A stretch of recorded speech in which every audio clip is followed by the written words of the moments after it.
ரிங்கு சிங். ஆமாப்பா, நல்லா இருக்கியா? எனக்கு என்ன தெரியாதா?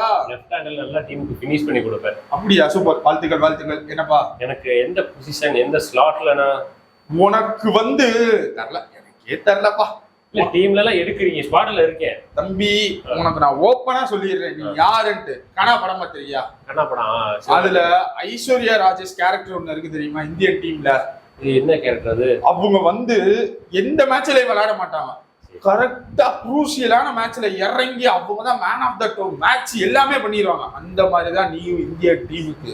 எப்படி சார் ஏசியா கப் பாத்தியா? எந்த மேட்ச் விளையாடல, கடைசியா ஃபைனல்ஸ்ல விளையாண்டு நீ தான் வின்னிங் ரன்ஸே எடுத்து கொடுத்த. யாராலையாச்சும் எதிர்பார்க்க முடிச்சா? நீங்க எதிர்பார்த்தியா? இல்ல இல்ல. அந்த மாதிரிதான் ஒண்ணு நான் வச்சிருக்கேன். நீ ஒரு துடுப்பு சீட்டு, எப்பனாலும் அந்த சீட்டை தூக்கி போடலாம். இல்ல சார், கில்லுனா ஓபனர், பும்ரானா டெத் பவுலர், இப்படின்னு ஒரு ரோல் இருக்குல்ல. எனக்கு என்ன, இந்த 2 பேத்துக்கு மட்டும்தான் ரோல் இருக்கு. மிச்ச 9 பேத்துக்கும் எந்த ரோலும் கிடையாது. எனக்கே ரோல் என்னன்னு தெரியாது. அந்த மாதிரிதான் நீ.